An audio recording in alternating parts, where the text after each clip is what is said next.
So hello everyone and welcome to our presentation for the 2020 MESA Ideal Accelerator course. First of all, we'd like to thank Carlos and Brenda for all their help and for teaching us about this concept about using human-centered design, because that helps us to explain how to create ideas and how to work on them to form something that could truly benefit people. So just to introduce ourselves, I'm Estefany Berrios. I'm Saleh, Naaimi. And I'm Bryan Martinez. And our group name is High Crash Designers. So the target market of our project is Los Angeles County Dreamers. For those who aren't familiar with the term, dreamers are undocumented immigrants who come to the United States before adulthood. They can work and study, but their rights are limited. They aren't eligible for federal financial aid, but they are eligible for some California grants and some scholarships as well. We started trying out to figure out how we could help dreamers realize their potential to get a college education. We began surveying and interviewing as many dreamers as possible and trying to figure out what obstacles they face. Of course, dreamers have legal obstacles to endure, but what we found was an issue worth discussing. We found that financial issues were the biggest obstacle keeping dreamers from going to college. As you can see here, 56% of immigrants we surveyed and interviewed cited financial issues as holding them back, whereas problems with college schedule planning and legal issues were significantly less worrisome. When we researched and talked more in depth with dreamers, we found some related challenges and how these tied together to create obstacles standing in the way of pursuing further education.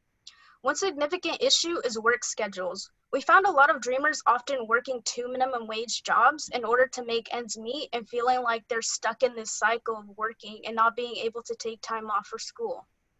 In addition, their lack of knowledge of financial systems in place makes the process of affording college more difficult, because they're caught in cycles of payday loans and paying to cash their checks because they don't realize that they can open bank accounts, or they're intimidated by the idea of walking into a bank. They feel as though they don't have the knowledge of how things work, and these feelings of intimidation are holding them back. We took some of the main challenges that we heard from dreamers, and we thought about how an app could address these specific issues. One thing we constantly heard was worrying about leaving work in order to go to school. The opportunity cost of leaving work in order to go to school was just a big risk to take. What if they quit their job and then school doesn't work out for them? One thing we want to do is to provide support for people to let them know that they don't have to quit their job to start school. At community college specifically, you could just take one class to get started, even if it's just one online class, if that works for your schedule, and that can get you started. We also want to offer short step-by-step tutorials of how to fill out things like financial aid forms or getting loans. We just want to make things easier, less foreign, and less intimidating.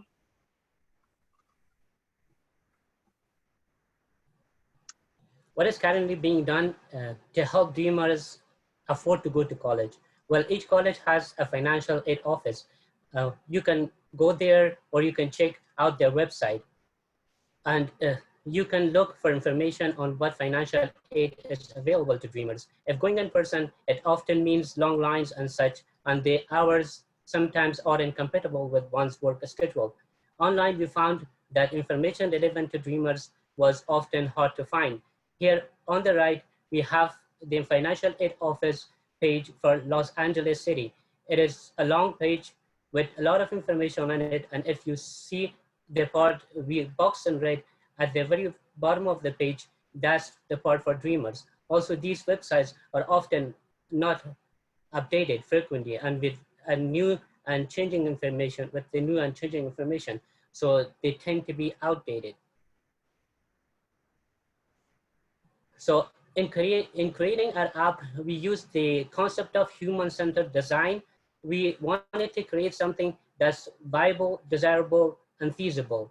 The desirable part was really eye-opening, because what we have learned through this course and experience showed us that what we think is desirable isn't necessarily what truly is the biggest need in the population of people. That's why it is so crucial to talk to the people we are trying to serve, and to ask open-ended question, to have an open mind. So it is so important not to try to dictate their needs to them, or let your own assumption carry your project. So here in our creation is an app called Affording to Dream. Its purpose is to empower dreamers with the financial literacy and information they need in order to realize the potential to get a college education.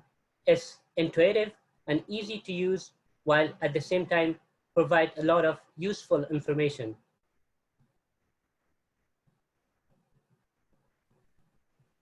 Okay. So why is it affording to dream better than just going to your local CCC financial office or visit their website? Well, while both of these may be useful, they have some limitations that we are trying to sidestep. Going to a college financial aid office, as we talked about previously, can be intimidating for some dreamers and many students in general. Most of these sometimes have long lines. You have to schedule the appointments as well as schedule conflicts.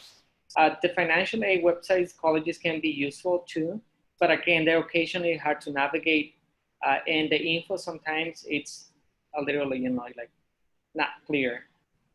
Also, there is little focus on financial help and know-how aside from getting financial aid to the school government.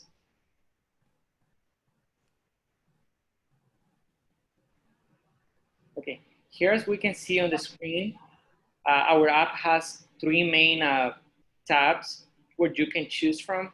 As you can see here, we have financial basics, can I afford to go to college, and review your college financial aid office.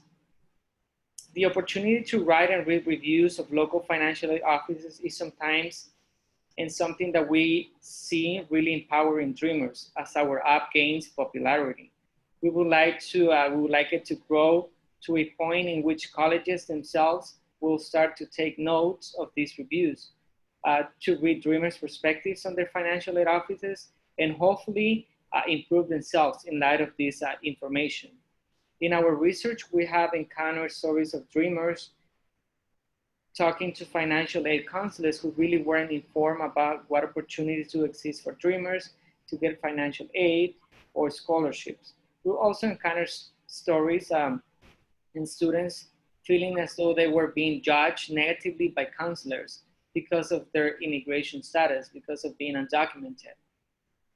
We'd like to, for our app, to give a voice to these students and hopefully bring some positive changes to the college financial aid offices as well.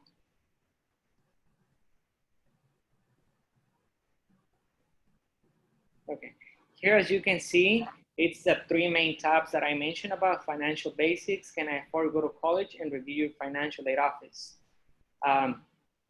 We have the three main tabs, and then after clicking your chosen tab, you encounter another three options. We will then take you to a deeper finding information that you might need.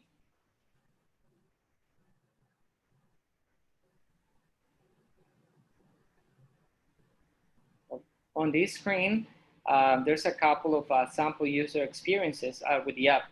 On the left-hand side of your screen, it's a dreamer using the app. And on the other side, the right-hand side, it's a college representative using the app. The process is pretty intuitive and straightforward. Taking a dreamer quickly to the needed information, in this case, we see how, as the app grows, colleges may use the information to improve their website and then financial aid offices. On the right hand side, we see how, as the app grows, colleges may begin to see it both as means of improving themselves to become more attractive to potential students from dreamer community, but also as a way of advertising their schools.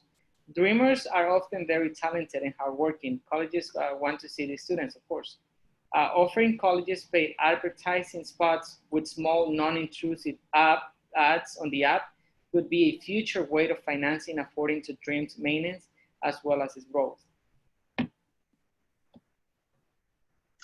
So effective ways in which we plan to raise capital in order for our app to expand would be seeking venture capital and angel investor funding, raising funds through crowdfunding with a service such as Kickstarter, participating in app contests in order to win funding, using savings from our own personal income, receiving loans from banks and other financial institutions, and lastly, borrowing money from family and friends. And that leads us to the future of our app. We'd like to start off serving the Los Angeles County, and then we hope to expand and cover the entire region of Southern California, and finally throughout the entire state of California. And this app doesn't just help dreamers, but it helps us all through tapping into the potential of this population and allowing us to benefit from the incredible things that dreamers can do with their college educations. So if you guys have any questions, feel free to ask. Thank you.